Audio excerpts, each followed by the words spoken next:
J'ai fait une très grosse erreur il y a quelques années en prenant un bain froid qui a failli me coûter ses 10 doigts et je vais te raconter l'erreur en question et la leçon que j'en ai tirée. Salut à toi, je m'appelle Valentin et sur cette chaîne je te partage toutes mes expériences et mes découvertes autour des bains froids, donc si le sujet t'intéresse, n'hésite pas à t'abonner. Alors c'était il y a quelques années, c'était mon premier hiver où j'ai voulu prendre un bain froid en pleine nature et j'ai voulu tester mes capacités et rester le plus longtemps possible pour savoir combien de temps j'étais réellement capable, si je pouvais concurrencer Wim Hof et ses 2 heures dans un bain froid ou encore le dernier record de 4 heures qui a été battu. Je décide donc de marcher une vingtaine de minutes pour trouver une rivière à proximité de chez moi et c'était en plein hiver, donc c'était réellement de la neige fondue. L'eau était à 4 degrés, ce qui est extrêmement froid. Alors j'avais un petit peu d'expérience, j'avais déjà pris des douches froides depuis plusieurs mois, j'avais déjà pris quelques bains froids, mais j'avais jamais dépassé 2-3 minutes, ce que je fais habituellement. Je rentre dans l'eau froide et je décide de me concentrer sur ma respiration. Au bout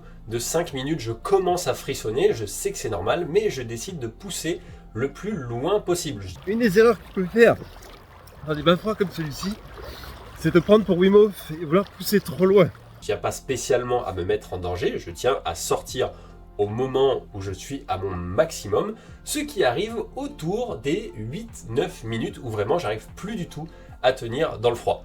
J'avais prévu le coup, j'avais prévu des affaires, des serviettes, tout ce qu'il fallait pour me réchauffer parce que je savais que j'allais forcément avoir froid en sortant et il y avait 20 minutes de trajet pour rentrer.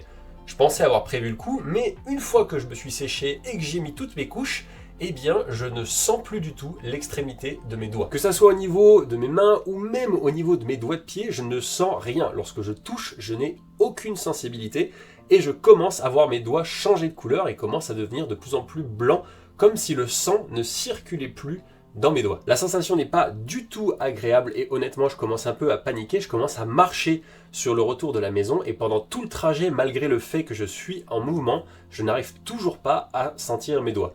Lorsque j'arrive à la maison, je me mets à côté du radiateur, je remets des couches, je remets des couvertures par-dessus moi et au bout d'une demi-heure, je ne sens toujours pas mes doigts. Le gros problème, je sais que si les membres ne sont pas irrigués par le sang pendant une trop longue période, on peut les perdre et je commence réellement à paniquer. Il me reste donc qu'une seule option, et c'est la douche chaude. Alors au début tiède, parce que quand on a extrêmement froid, mettre du chaud ça brûle.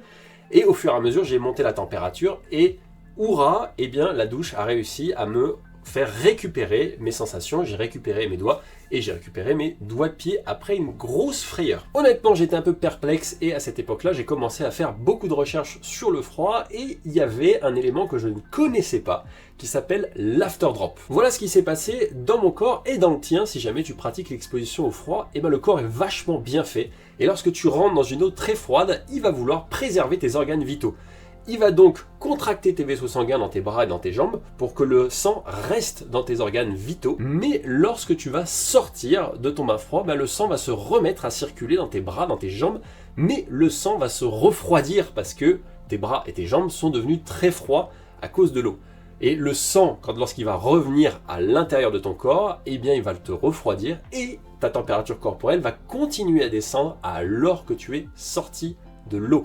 C'est là où ça peut devenir très dangereux parce que comme moi, tu peux perdre la sensibilité de tes membres ou bien tu peux carrément faire une hypothermie alors que tu es sorti de l'eau. C'est donc la grosse erreur que j'ai faite, c'est un péché d'orgueil. Mon ego a voulu dépasser ses limites et aller au-delà du raisonnable, sachant qu'au niveau des études scientifiques, ça ne sert à rien de prendre des bains froids très très longs. Les bénéfices arrivent très rapidement. Il vaut mieux faire des bains froids régulièrement mais courts qu'un seul et très gros. Donc si tu regardes cette vidéo et que toi aussi tu as envie de battre un record, je t'invite à faire très attention. Mais si tu avais quand même envie de le faire comme moi, je t'invite à prendre quelques précautions que j'avais pas prises à l'époque.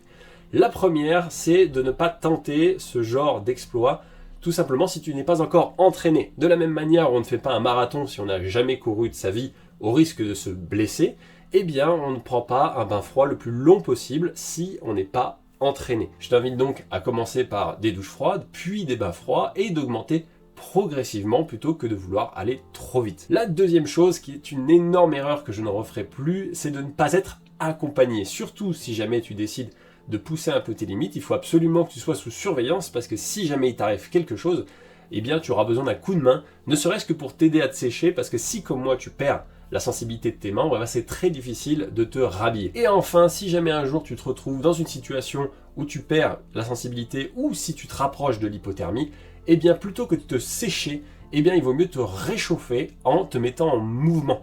Tout simplement, c'est tes muscles qui vont produire de la chaleur et ça sera beaucoup plus efficace pour te réchauffer que d'utiliser une serviette ou de te mettre à côté d'une source de chaleur. Je peux t'inviter à faire le Horsten de Wim Hof, mais si jamais ça ne suffit pas, eh bien tu peux carrément faire des pompes ou des squats. L'idée est de faire circuler le sang et que tes muscles te réchauffent. Si tu veux en savoir plus sur la durée idéale pour prendre un bain froid, je te mets une vidéo juste ici. En attendant, je te souhaite un bon bain froid, mon givré. À la prochaine!